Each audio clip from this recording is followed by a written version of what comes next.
আসসালামু আলাইকুম ওরহমতুল্লাহি ওবারাকাতু। তোমাদের সবাইকে আজকের লেকচার ভিডিওতে সুস্বাগতম। আজকের লেকচারে আমরা মূলত এইচএসসি আইসিটি বিষয়ের চতুর্থ অধ্যায় ওয়েব ডিজাইন পরিচিতি ও এইচটিএমএল থেকে বরিশাল বোর্ড 2025 সালে আসা একটি গুরুত্বপূর্ণ সৃজনশীল প্রশ্ন সমাধান করব। তো চলো শিক্ষার্থী বন্ধুরা, আজকের ক্লাসটি শুরু করা যাক। তো প্রশ্নটার দিকে যদি একটু লক্ষ্য করো তাহলে দেখো, উদ্দীপকে একটি টেবিল দেওয়া আছে। উদ্দীপকে একটি টেবিল দেওয়া আছে।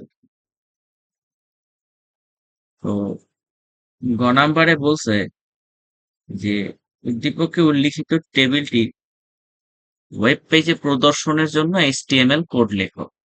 তো চলো আমরা এইচটিএমএল কোড লিখি। তো যে কোনো এইচটিএমএল কোড লেখার ক্ষেত্রে প্রথমে লিখতে হবে doctype HTML. Doctype HTML.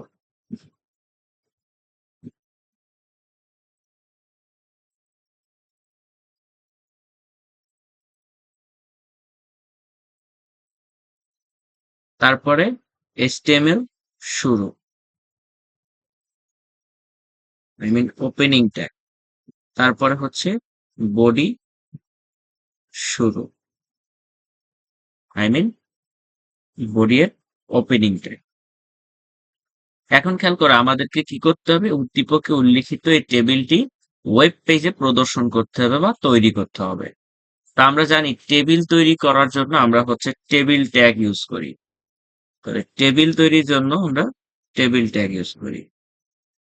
Table tag, table ট্যাগের ওপেনিং ট্যাগে আমরা হচ্ছে দুইটা অ্যাট্রিবিউট ব্যবহার করব। একটা হচ্ছে বর্ডার অ্যাট্রিবিউট, যার ভ্যালু হবে 1, আর একটা হচ্ছে সেল স্পেসিং অ্যাট্রিবিউট, যার ভ্যালু হবে 0।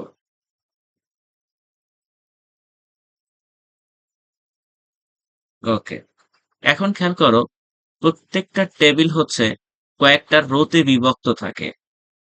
ঠিক আছে, আই মিন টেবিলে হচ্ছে রো থাকে। এখন টেবিলে রো তৈরি করার জন্য আমরা হচ্ছে টিয়ার ট্যাগ ব্যবহার করব। এই যে টিয়ার ট্যাগ ব্যবহার করব রো তৈরি করার জন্য। তো খেয়াল করো, এই যে টেবিলটা, এই টেবিলে প্রথম একটা রো আছে। তো এই রো তৈরি করার জন্য আমরা হচ্ছে টিয়ার ট্যাগ ওপেন করলাম। এখন আমরা আরেকটা জিনিস একটু লক্ষ্য করি, এই যে দাগটা আছে বা রেখাটা আছে, এই রেখাটাকে আমরা একটু বর্ধিত করি। যদি বর্ধিত করি তাহলে খেয়াল করো, এই যে প্রথম রো আছে, এই রোতে কিন্তু দুইটা ঘর তৈরি হয়। এই ঘরকে বলা হয় ডেটা সেল। তার মানে প্রতিটা রো কয়েকটা ডেটা সেলে বিভক্ত থাকে। এইটা একটু ব্যতিক্রম। ঠিক আছে, প্রথম সারিতে ডেটা সেল হয়েছে একটা, তবে এই একটা ডেটা সেলের বিশেষত্ব হলো দুটি কলাম মার্জ হয়ে এই ডেটা সেলটা তৈরি হয়েছে। তো টেবিল রোতে ডেটা সেল তৈরি করার জন্য আমরা একটা ট্যাগ ইউজ করি, যেটা হচ্ছে টিডি ট্যাগ। টিডি ট্যাগ, এবং এই টিডি ট্যাগ ইউজ করতে হবে টেবিল রো অর্থাৎ টিয়ার ট্যাগের মধ্যে। এখন এবার আরেকটা জিনিস খেয়াল করো, যে আমরা একটু আগে দেখছি যে যে ডেটা সেলটা আমরা তৈরি করতে, সেই ডেটা সেলটা কিন্তু দুইটা কলাম মার্জ হয়ে আছে। তো দুইটা কলামকে মার্জ করার জন্য টিডি ট্যাগের ওপেনিং ট্যাগে আমরা একটা অ্যাট্রিবিউট ইউজ করব, যেটার নাম হচ্ছে কল স্পান। আর এই অ্যাট্রিবিউটের ভ্যালু হবে 2, কারণ এখানে দুইটা কলাম মার্জ হয়েছে। এরপর আরেকটা জিনিস খেয়াল করো, ডেটা সেলের যে ডেটা yahoo.com, এই ডেটাটা কিন্তু হচ্ছে সেলের ঠিক মাঝ বরাবর আছে। তো এই মাঝ বরাবর আনার জন্য একটা অ্যাট্রিবিউট ইউজ করতে হয়, যেটা হচ্ছে অ্যালাইন অ্যাট্রিবিউট। অ্যালাইন অ্যাট্রিবিউট, আর এই অ্যালাইন অ্যাট্রিবিউটের ভ্যালু হবে কি? ভ্যালু হবে হচ্ছে সেন্টার। মাঝে আনার জন্য ভ্যালু হবে সেন্টার। ওকে, এখন আসি, এই ডেটা সেল যে ডেটাটা আছে yahoo.com, এটা মূলত একটা হাইপারলিংক। তো তোমরা জানো যে হাইপারলিংক কিভাবে তৈরি করতে হয়। হাইপারলিংক তৈরি করার জন্য হচ্ছে আমরা অ্যাঙ্কর ট্যাগ ইউজ করি। অ্যাঙ্কর ট্যাগ ইউজ করি। তো আমরা এখন এখানে অ্যাঙ্কর ট্যাগ ইউজ করব। এ এগুলো তোমরা জানো, বেসিক ক্লাসে শিখছো তোমরা যারা এইচএসসি 27 ব্যাচের স্টুডেন্ট আছো, তোমরা অবশ্য জানার কথা। তো হাইপারলিংক রেফারেন্স, হ্যাঁ, তো হাইপারলিংক রেফারেন্স একটা অ্যাট্রিবিউট। এর অ্যাট্রিবিউট ভ্যালু হবে কি, yahoo.com এর উপর ক্লিক করলে যে ওয়েবসাইটে নিয়ে যাব ওই ওয়েবসাইটের ইউআরএল। তো yahoo.com এর উপর ক্লিক করলে তো ইয়াহুর ওয়েবসাইটে নিয়ে যাবে, আর তার ইউআরএল তো জানো তোমরা, সেটা হচ্ছে www.yahoo.com। ওকে, আমার জায়গা নাই বলে এভাবে লেখা হয়েছে। এরপরে খেয়াল করো কন্টেন্ট হবে কি, এই যে অ্যাঙ্কর ট্যাগের কন্টেন্ট হবে কি বলো তো, কন্টেন্ট হবে হচ্ছে yahoo.com। ওকে, এতে করে আমাদের হচ্ছে অ্যাঙ্কর ট্যাগটা কাজ শেষ। সেই সাথে সাথে দেখো তো ডেটা সেলের কাজও শেষ। তাহলে এখন আমরা কি করব, টিডি ট্যাগ ক্লোজ করে দেব। যেহেতু ডেটা সেলের কাজ শেষ, তাহলে টিডি ট্যাগ ক্লোজ করে দেব। ঠিক আছে, ওকে। এখন খেয়াল করছো এইখানে আমার হচ্ছে টিডি ট্যাগের কাজ শেষ হওয়ার পরে এই রোতে আর কি কোনো কাজ আছে? নাই। তাহলে সেই সাথে সাথে আমাদের টিয়ার ট্যাগও ক্লোজ করে দিতে হবে। এইটুকু লেখার ফলে যেটা হবে যে এই যে একটা টিয়ার ট্যাগ ইউজ করছি, একটা টিয়ার ট্যাগ একটা টেবিল রো তৈরি করবে। টিয়ার ট্যাগের ভিতরে আমি একটা টিডি ট্যাগ ইউজ করছি। এই টিডি ট্যাগ কি করবে, ওই টেবিল রোতে একটা টিডি ট্যাগ একটা টেবিল ডেটা বা ডেটা সেল তৈরি করবে। ঠিক আছে, যেই ডেটা সেল আবার কি হবে, যে এই টিডি ট্যাগের ওপেনিং ট্যাগে কলস ফান অ্যাট্রিবিউট ইউজ করছি, অ্যাট্রিবিউট ভ্যালু 2 দিছি, যার কারণে এই ডেটা সেলটা দুইটা কলামকে মার্জ করে ডেটা সেলটা তৈরি হবে। ওকে, তাহলে আমাদের প্রথম সারির কাজ শেষ। এরপরে দেখো আবার আরেকটা সারি, আবার আরেকটা সারি। তাহলে দেখো আবার আরেকটা সারি তৈরি করার জন্য আবার আরেকটা হচ্ছে আমাদের টিয়ার ট্যাগ নিতে হবে। ঠিক আছে, টিয়ার ট্যাগ নিতে হবে। ওকে, টিয়ার ট্যাগ নিলাম। এখন দেখো দ্বিতীয় সারিটা কিন্তু দুইটা সেলে বা দুইটা ডেটা সেলে বিভক্ত আছে। ওকে, তো প্রথমে যে ডেটা সেলটা আছে এটা তৈরি করার জন্য আমরা এখন একটা টিডি ট্যাগ নেব। টিডি ট্যাগ দিছি। ওকে, এখানে একটা জিনিস লক্ষণীয় বিষয়, দ্বিতীয় সারির প্রথম ডেটা সেলে যে ডেটাটা আছে to the power B to the power C, এটা কিন্তু দেখো সেলের ঠিক রাইট সাইডে আছে। তো এই রাইট সাইডে নেওয়ার জন্য একটা অ্যাট্রিবিউট ইউজ করতে হবে ওপেনিং ট্যাগে টিডি এর, এটা হচ্ছে অ্যালাইন, আর যার ভ্যালু দিয়ে দিতে হবে রাইট, যার ভ্যালু দিয়ে দিতে হবে রাইট। ঠিক আছে, ওকে। আর কি কোনো কিছু করার আছে? না। এখন টিডি ট্যাগের কন্টেন্ট হিসেবে আমাকে A to the power B to the power C নিতে হবে, বা কন্টেন্ট হিসেবে A to the power B to the power C দেখাইতে হবে। তো খেয়াল কর A to the power B to the power C কিভাবে দেখাবো। তোমরা জানো সাবট্যাগ আর সুবট্যাগ এর ব্যবহার তো অবশ্যই জানো। তো এখানে এ এর পাওয়ার হিসেবে বি, তাহলে কি করবা, এরপরে এরপরে হচ্ছে সুবট্যাগ ইউজ করবা, এস ইউ পি, সুব। তাহলে পাওয়ার কত, বি। এরপরে দেখো বি এর আবার কত, বি এর পাওয়ার আবার কত, সি। তাহলে বি এর আবার উপরে সি পাওয়ার দেওয়ার জন্য আবার আরেকটা সুব ট্যাগ। ওকে, দিলাম। এরপরে কি, এই সুপের কাজ শেষ। তাহলে এতে করে আমাদের হচ্ছে সুপ ট্যাগও ক্লোজ করলাম। এরপর একটা জিনিস এখানে মাথায় রাখতে হবে, এই যে প্রথম যে সুপ ট্যাগটা, এটাকে কিন্তু আমি শেষ করিনি, এটাকে এখন আবার এখান থেকে শেষ করে দিতে হবে। ওকে, এতে করে কি হবে জানো, এই ডেটা সেলে ডেটা হিসেবে A to the power B to the power C দেখাইবে। তো শেষ, ডেটার কাজও শেষ। এখন আমরা কি করব, টিডিটাকে ক্লোজ করে দেব, কারণ ডেটা সেলের কাজ শেষ, টিডিটাকে ক্লোজ করে দিতে হবে।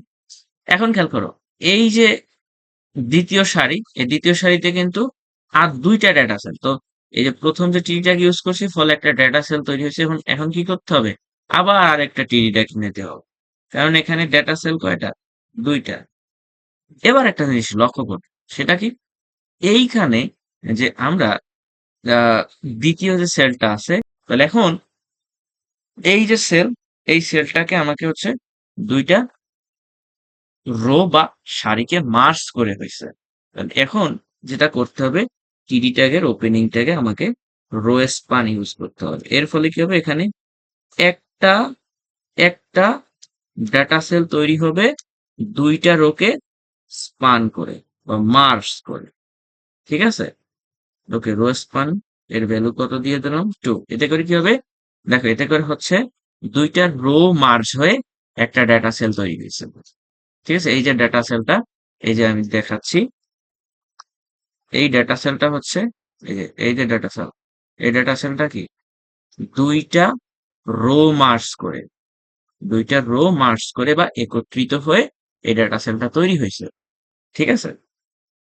এই ডাটা সেলে যে ডেটাটা আছে, এই ডেটাটা কিন্তু দ্বিতীয় সারির দ্বিতীয় সেলেরও, আবার তৃতীয় সারির দ্বিতীয় সেলেরও কমন। এই জন্য এখানে রো মার্জে এভাবে আছে। তো এই জন্য আমরা যেটা করছি, টিডি ট্যাগের ভিতরে রো স্পান ইউজ করছি। ওকে, এরপরে রো স্পান তো ইউজ করলাম, বেশ ভালো। এখন এই জায়গাটায়, এই জায়গাটায় আমি যে ডেটাটা নেব সেটা কিন্তু একটা ইমেজ। তো ইমেজ নেওয়ার জন্য তোমরা জানো যে আমরা ইমেজ ট্যাগ ইউজ করে থাকি। ইমেজ নেওয়ার জন্য ইমেজ ট্যাগ ইউজ করব। এখানে কি হবে বলতো? এসআরসি। এখন এসআরসি বা সোর্স বা পাথ, মানে ইমেজটা কোন পাথে পাওয়া যাবে। তো আমার পিসিতে বা আমার ল্যাপটপে হচ্ছে এটা পিকচার 2.jpg। ঠিক আছে? পিকচার 2.jpg এই ফাইলে হচ্ছে এই ইমেজটা সেভ করার জন্য এসআরসি হিসেবে আমি ওটা দিয়ে দিলাম। আর ইমেজটার যে হাইট এবং হোয়াইট এই অ্যাট্রিবিউট ইউজ করলাম না, বাই ডিফল্ট ভাবে হচ্ছে অটো হয়ে যাবে। ঠিক আছে? তাহলে এটা হয়ে গেল।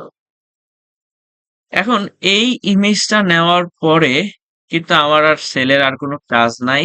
তাহলে এখানেই টিডি ট্যাগ ক্লোজ করে দিলাম। বেশ, টিডি ট্যাগ এখানেই ক্লোজ করে দিলাম।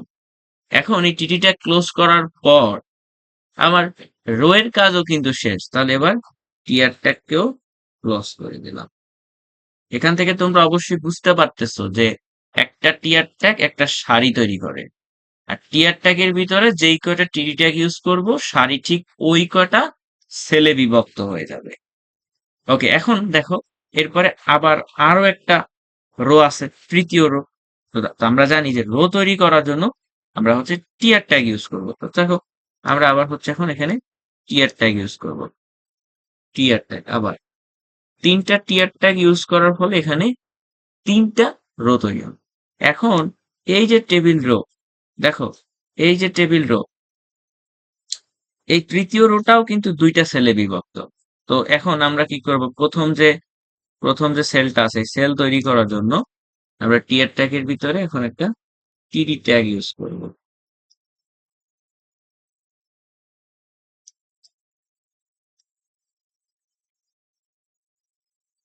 ওকে, এখন এই তৃতীয় রো এর ভিতরে একটা ডেটা সেল তৈরি করার জন্য টিডি ট্যাগ ইউজ করব। এখানে একটা জিনিস বিষয় আছে, এই যে সেলটা আছে, সেলের যে ডেটা আছে H2SO4, এই ডেটাটা কিন্তু সেলের ঠিক বাম পাশে আছে, লেফট সাইডে আছে। এটা করার জন্য বরাবরের মতো একটাই কাজ, আমরা এখানে একটা অ্যালাইন অ্যাট্রিবিউট ইউজ করব। আর এই অ্যালাইন অ্যাট্রিবিউটের ভ্যালু দিয়ে দেব হচ্ছে লেফট। ঠিক আছে? ওকে, অ্যালাইন অ্যাট্রিবিউটের ভ্যালু দিয়ে দিছি লেফট। হয়ে গেল। এখন আমাকে এখানে ডেটা হিসেবে দেখাইতে হবে H2SO4। যেটা কিভাবে করে দেখো, প্রথমে এইচ বড় হাতের। এখন এইচ এর সাবে কিন্তু হচ্ছে এইচ এর ঠিক একটু ডানে একটু নিচে, যেটাকে বলা হয় সাব। ঠিক আছে? তো এটা করার জন্য আমরা কি ইউজ করব বলতো? সাব ট্যাগ ইউজ করব। তাহলে S U B sub, sub tag use করে এখানে টু সাব ট্যাগ ক্লোজ করে দেব। ফলে এই সেল ঠিক একটু ডানে একটু নিচে 2 আসবে। এরপরে কি এসও, এসওর একটু ডানে একটু নিচে 4, মানে এক্ষেত্রে কি করতে হবে, সাব ট্যাগ ইউজ করতে হবে। তাহলে সাব ট্যাগ 4, সাব ট্যাগ শেষ। এতে করে হচ্ছে আমার ডেটা নেওয়াও শেষ। তাহলে টিডি ট্যাগ ক্লোজ করে নিলাম। এখন আরেকটা জিনিস খেয়াল করো, এখানে তৃতীয় যে সারিটা আছে, এই তৃতীয় সারিও কিন্তু দুইটা সেলে বিভক্ত। আমরা কিন্তু তৃতীয় সারির প্রথম সেল নিয়ে কাজ করছি, দ্বিতীয় সেল নিয়ে কাজ করার দরকার নাই। কেন? কারণ আমরা অলরেডি দ্বিতীয় যে টিয়ার ট্যাগ বা দ্বিতীয় যে সারি, ওই সারিতে এই যে দেখো রো স্পান করে ফেলছিলাম, মানে দুইটা রোকে মার্জ করে ফেলছিলাম। এই দুইটা রো ছিল কিন্তু দ্বিতীয় এবং তৃতীয় সারি, দ্বিতীয় এবং তৃতীয় সারি বা রো ছিল, যেটাকে মার্জ করছি। আগেই মার্জ করার কারণে এখন আর ওই তৃতীয় সারির দ্বিতীয় সেল নিয়ে কোনো মাথা ঘামানোর দরকার নেই। তাহলে আমার তৃতীয় সারি এখানে শেষ, তার মানে এখন কি করবা, সারি শেষ হইলে আমরা এখানে টিয়ারটা ক্লোজ করে দেব। এখন খেয়াল করো, এই তৃতীয় সারির কাজ শেষ হওয়ার সাথে সাথে টেবিলের কাজও শেষ হয়ে গেছে না? তাহলে এখন টেবিল ট্যাগটাকে ক্লোজ করে দাও, টেবিল ট্যাগটাকে ক্লোজ করে দাও। ঠিক আছে, টেবিলের কাজ শেষ, টেবিলটাকে ক্লোজ করো। টেবিলটাকে ক্লোজ করে দিলাম, টেবিলের কাজ শেষ। তা সেই সাথে কি আমার আর বডির আরো কোনো কাজ নাই, তাহলে বডিও শেষ, বডিও শেষ। আর বডি শেষ, তার মানে আমার এইচটিএমএল ও শেষ, এইচটিএমএল টাকেও ক্লোজ করে দিলাম। এই ছিল গ নাম্বারের প্রশ্নোত্তর। তো এটাকে আমরা হচ্ছে এখন প্র্যাকটিক্যালি ফিল করব। চলো বন্ধুরা, তো আমরা ওই কোডটাকে প্র্যাকটিক্যালি ফিল করার জন্য আমরা একটা কোড এডিটর ওপেন করছি। তো এখানে এখন আমি ওই কোডটাকে লিখবো, এটা হচ্ছে ভিএস কোড। ঠিক আছে, এখানে আমি আর বেশি ব্যাখ্যা করব না, কারণ অলরেডি অনেক ব্যাখ্যা আমি কোডটা নিয়ে করছি। এখন আমরা শুরুতে কি করব, এই যে ডক টাইপটা লিখে দিতে পারবি, ডক টাইপ এইচটিএমএল, দেন এইচটিএমএল।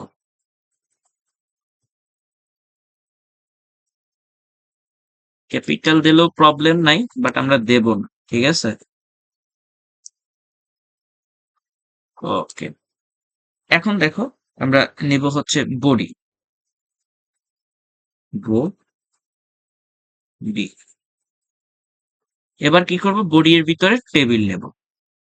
ঠিক আছে, টেবিল ট্যাগ, টেবিল ট্যাগ।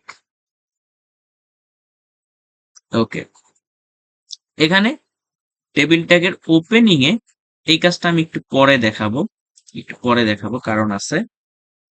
আচ্ছা, এখন আমরা যেন এখানে কি করছিলাম, প্রথমে একটা রো তৈরি করব, তার জন্য টিয়ার ট্যাগ, টিয়ার ট্যাগ। ওকে, এবার এই যে রো আছে, এই রোতে হচ্ছে আমরা কি করতেছি, এই রোতে কল স্পান হবে অ্যালাইন। আমি এই জিনিসটা ডিরেক্ট হচ্ছে এখানে লিখে দিচ্ছি। ওকে, তো টিয়ার ট্যাগ এর ভিতরে একটা টিডি ট্যাগ নেব। টিডি ট্যাগে হচ্ছে আমরা একটা কলসফান নামের অ্যাট্রিবিউট ইউজ করব। কলসফান, কলসফান হচ্ছে 2, এন্ড দেন হচ্ছে অ্যালাইন অ্যাট্রিবিউট, অ্যালাইন অ্যাট্রিবিউট এটা হচ্ছে সেন্টার, অ্যালাইন অ্যাট্রিবিউট বের হবে সেন্টার। এরপরে হচ্ছে এখানে দেখো আমরা হচ্ছে অ্যাঙ্কর ট্যাগ ইউজ করব। ওকে, আচ্ছা, অ্যাঙ্করটাকে দেখো www.yahoo.com।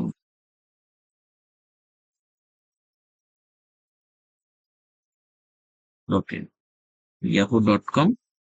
সো এখানে লেখা উঠবে হচ্ছে yahoo.com। আচ্ছা, এতে করে আমাদের ইডি শেষ। এরপর আমরা আবার আরেকটা হচ্ছে টিয়ার ট্যাগ ইউজ করব for second table row. Second table রোতে কি আছে দেখো তো, টিডি টিডি, সেই টিডিটা দেখো এই যে ডেটাটা কিন্তু হচ্ছে অ্যালাইন হয়েছে, লেফট রাইট অ্যালাইন হয়েছে, ঠিক আছে? তো রাইট অ্যালাইন হচ্ছে, রাইট অ্যালাইন, ওকে ডান। এটা হচ্ছে রাইট অ্যালাইন, ওকে।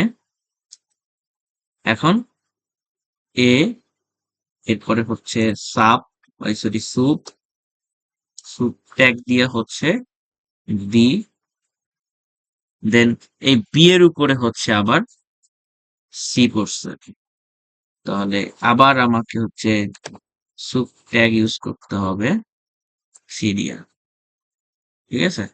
এখন এই যে সুপ, এটা সি, এটাকে শেষ করতে হবে, মানে এখানে তো শেষ হয়ে গেছে, এর ফলে A to the power B to the power C হবে এবং সেটা রাইটে হবে। এরপরে আবার একটা টিডি ট্যাগ ইউজ করব, টিডি ট্যাগ। তো এই টিডি ট্যাগটা দেখো, আমরা দ্বিতীয় যে সেল, এই টিয়ার ট্যাগের যে দ্বিতীয় টিডি ট্যাগ, এই টিডি ট্যাগের ফলে দ্বিতীয় আরেকটা সেল তৈরি হলো। এখন এই সেলে হচ্ছে আমাকে একটা ইমেজ নিতে হবে, তো একটা ইমেজ নিতে হবে। তো এই সেলটা আবার কি হয়েছে বলতো, এখানে কি হয়েছে, দুইটা রো মার্জ হয়েছে, তাহলে এখানে রো স্পান। আমি বুঝাচ্ছি না বেশি, কারণ হচ্ছে একটু অনেক সুন্দর করে ব্যাখ্যা করা হয়েছে। তবে রো স্পান টু বাচ, ওকে। এখন এখানে ইমেজ নিতে হবে, তো image tag src, src picture, picture two dot jpg, এখানে ডট না হয়ে এটা হয়েছে এই ফাইলের ভিতরে। আরেকটা বিষয় হচ্ছে এখানে আমার HTML ফাইলটাও যে ফোল্ডারে, পিকচার টু ডট জেপিজি এইটাও সেম ফোল্ডারে, তো এই জন্য আর কি সংক্ষেপে লিখলেই হয়ে যাচ্ছে, ঠিক আছে? ওকে, তো এই কাজটাও আমার শেষ। আচ্ছা, এতটুকু যে কাজ করলাম, এইটার আউটপুট কি হয় এটা আমরা এই যে ব্রাউজার, ওয়েব ব্রাউজার, এখানে রিলোড করলাম, তাহলে দেখো এই কাজটুকু হয়েছে। তো আমি যে জিনিসটা শুরুতেই এখানে অ্যাড করি নেই, সেটা এখানে খেয়াল করো, এটা কি একটা টেবিলের মতো হয়? টেবিলে কি বর্ডার থাকে না বলো তো? আমি যেটা করছিলাম এইখানে, এই যে দেখো টেবিল ট্যাগের যে ওপেনিং ট্যাগ, এইখানে বর্ডার নামের অ্যাট্রিবিউট নি নাই। এখন এইখানে আমি বর্ডার অ্যাট্রিবিউট 1 দিলাম, ঠিক আছে? এইবার যদি আমি তোমাদেরকে দেখাই, এবার যদি ইয়া করি, তাহলে দেখছো টেবিলে বর্ডার তৈরি হয়েছে। এবং দেখো এখানে ইয়াহু.কম, এটা কিন্তু একটা হাইপার লিঙ্ক, এখানে ক্লিক করলে ইয়াহুর হচ্ছে সাইটে তোমাকে নিয়ে যাবে। এবার দেখো A to the power B to the power C, দ্বিতীয় সারি, ঠিক আছে? ওকে ডান। এখন, এখন দেখো এই যে জায়গাটা একটু খেয়াল করো, এখানে এই যে সেলগুলো আছে, সেলগুলোর ভিতরে কি স্পেস আছে না, গ্যাপ আছে না? এই গ্যাপ দূর করার জন্য আমরা হচ্ছে একটা অ্যাট্রিবিউট ইউজ করি টেবিল ট্যাগের ওপেনিং ট্যাগে, সেটা হচ্ছে সেল স্পেসিং, আর সেইটার ভ্যালু হয় হচ্ছে 0, 0, হ্যাঁ? ওকে। এখন দেখ, আমি যদি এখন এটাকে ওপেন করি, দেখো রিলোড দিই, এই দেখো এখন কিন্তু আর সেলগুলোর ভিতরে কোনো স্পেস নাই। আশা করি বুঝতে পারছো যে কেন টেবিল ট্যাগের ওপেনিং ট্যাগে বর্ডার অ্যাট্রিবিউট এবং সেল স্পেসিং অ্যাট্রিবিউট ইউজ করা হয়। ওকে, এবার আমরা তৃতীয় সারির কাজে চলে যাব। তৃতীয় সারির কাজে, তাহলে আবার একটা টিয়ার ট্যাগ, তুমি একটা টিয়ার ট্যাগ নিবা, একটা সারি তৈরি হবে। তো তৃতীয় সারিতে কাজ কি, একটা টিডি ট্যাগ নেব। মনে রাখবা টিডি ট্যাগের ভিতরে, টিডি ট্যাগের সরি টিয়ার ট্যাগের ভিতরে কিন্তু আমরা অলওয়েজ টিডি ট্যাগ নেব। এখানে একটা অ্যালাইন ইউজ করতে হবে, অ্যালাইন অ্যাট্রিবিউট, যার ভ্যালু হবে লেফট, যার ভ্যালু হবে লেফট, ঠিক আছে? লেফট, ওকে ডান। এইবার এখানে H2SO4 দেবো, তাহলে প্রথমে ক্যাপিটাল এইচ। এবার এখানে কি সাব ট্যাগ ইউজ করতে হবে, SUB, সাব ট্যাগ, সাব, তাহলে 2, ঠিক আছে? ওকে। এরপরে SO4 ক্যাপিটাল, হ্যাঁ?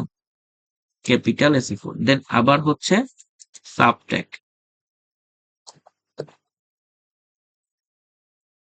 4। ওকে। এবার যদি একটু আবার আমি পেজটাকে রিলোড দিই, দেখো তো হয়েছে কিনা, আমাদের এই টেবিলটা প্রদর্শন করতে কইছিল কিনা। তাহলে আমরা এই টেবিলটা প্রদর্শন করছি। এবার আরেকটা জিনিস তোমাদেরকে প্র্যাকটিক্যালি দেখাই। এই জায়গাতে যদি তুমি অ্যালাইন অ্যাট্রিবিউট ইউজ না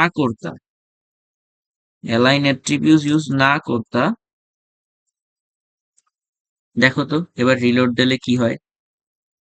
অ্যালাইন অ্যাট্রিবিউট, তাহলে কিন্তু দেখছো এটা কিন্তু বাই ডিফল্ট ভাবে লেফট অ্যালাইন হয়ে যাইতো। কিন্তু দেখো তোমার প্রশ্নে কিন্তু এটা মাঝ বরাবর ছিল, এই জন্য এখানে কিন্তু তোমাকে এই অ্যাট্রিবিউটটা ইউজ করতে হবে।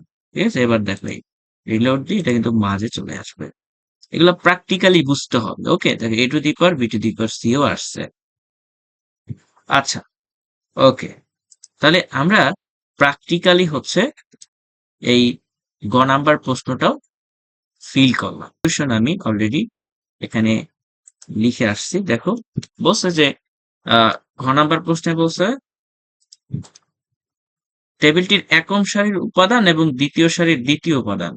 একম সারির উপাদান yahoo.com, এটা কিন্তু একটা হাইপার লিঙ্ক। আবার দ্বিতীয় সারির দ্বিতীয় উপাদান হচ্ছে একটা ইমেজ। এদের সংশ্লিষ্ট ট্যাগ দুটির গঠন লেখো এবং এদের গুরুত্ব বিশ্লেষণ করো। সেখানে সুন্দর করে আমি হচ্ছে সাজিয়ে দিছি যে উদ্দীপকের একম সারির উপাদান ও দ্বিতীয় সারির দ্বিতীয় উপাদান সংশ্লিষ্ট ট্যাগ দুটি যথাক্রমে অ্যাঙ্কর ও ইমেজ ট্যাগ, নিচেদের গঠন গুরুত্ব। তো অ্যাঙ্কর ট্যাগ সম্পর্কে তোমরা জানো, এখানে স্পেশালি অ্যাঙ্কর ট্যাগের যে গঠন, এই যে একটু আগে আমি কিন্তু এখানে অ্যাঙ্কর ট্যাগ দেখাইছি, কিছুক্ষণ আগে অ্যাঙ্কর ট্যাগের ইউজ দেখাইছি। এরপরে দেখো ইমেজ ট্যাগের ইউজও দেখাইছি, ইমেজ ট্যাগের যে গঠন সেটাও দেখছো, এবং এদের কাজ কি, এদের গুরুত্বটা কি, এগুলা সহ সুন্দর করে এখান থেকে তোমরা হচ্ছে পড়ে নিবা। ঠিক আছে? তো এখন এই অ্যাঙ্কর ট্যাগ কি করে, অ্যাকচুয়ালি হাইপার লিঙ্ক তৈরি করে, যেটা হচ্ছে একটা ওয়েব পেজ বা ওয়েবসাইট থেকে আরেকটা ওয়েব পেজ বা ওয়েবসাইট ভিজিট করা যায়, কারণ এটা কানেকশন তৈরি করে দেয়, একটা ওয়েব পেজের সাথে আরেকটা ওয়েব পেজের কানেকশন তৈরি করে দেয়। আর একটা মজার ব্যাপার হলো ওয়েবসাইটের যে নেভিগেশন, ঠিক আছে, এটা সহজ এবং কার্যকর হয়। ব্যবহারকারী সহজেই প্রয়োজনীয় তথ্য বা নির্দিষ্ট পেজে যাইতে পারে। অনেক সময় তোমরা হচ্ছে ওয়েবসাইট থেকে ফাইল ডাউনলোড করো, তো ডাউনলোড নাওতে ক্লিক করো, তাই না? তো এই যে ডাউনলোড নাওতে ক্লিক করলে যে ডাউনলোডটা হয়, এই যে ডাউনলোড নাও, এটা কিন্তু হচ্ছে একটা হাইপার লিঙ্ক। তো এইটা অ্যাঙ্কর ট্যাগেরই গুরুত্ব, অ্যাঙ্কর ট্যাগ দিয়েই হাইপার লিঙ্কটা তৈরি করা হয়েছে, যেইটার সাহায্যে নিয়ে তুমি হচ্ছে ফাইল ডাউনলোড করতে পারতেছো খুব সহজ করে। ঠিক আছে, ওকে। এরপরে দেখো ইমেজ ট্যাগ। এই ইমেজ ট্যাগের ব্যাপার, আমরা যদি ওয়েব পেজে ইমেজ ইউজ না করি, সে ওয়েব পেজে আকর্ষণীয় হবে না। অনেক সময় ইমেজ দিয়ে ওয়েব পেজে অনেক কিছু ইন্ডিকেট করা হয়, তো এই জিনিসগুলো হচ্ছে ইমেজ ট্যাগের মাধ্যমে করা যায়। এটাই মূলত হচ্ছে ইমেজ ট্যাগের গুরুত্ব। তো খুব সুন্দর করে এখানে আনসার করা আছে, তোমরা এখান থেকে অ্যাক্সেস করে নিবা। ওকে, তো এই আশা করি এতটুকু খুব সুন্দরভাবে তোমরা বুঝতে পারছো। হ্যাঁ, আর একটা বিষয় হচ্ছে দেখো, আমরা কিন্তু ওয়েব পেজে যা কিছু প্রদর্শন করতে চাই সবকিছু কিন্তু বডি ট্যাগের ভিতরে রাখতে হয়। দেখছো, এই যে বডি ট্যাগের ভিতরে টেবিলের যাবতীয় কিছু রাখছি, এই জিনিসগুলো মাথায় রাখবে। কেন? কারণ ওয়েব পেজে আমরা যা কিছু প্রদর্শন করব এগুলো মূলত ওয়েব পেজের বডিতে প্রদর্শিত হয়, এই জন্য বডি ট্যাগের ভিতরে এই জিনিসগুলো লিখতে হয়। তো আশা করি তোমরা আজকের এই ক্লাসটি অর্থাৎ বরিশাল বোর্ড 2025-এর প্রশ্ন সলিউশনটা খুব সুন্দর করে ফিল করতে পারছো। তো আল্লাহ হাফেজ সবাইকে।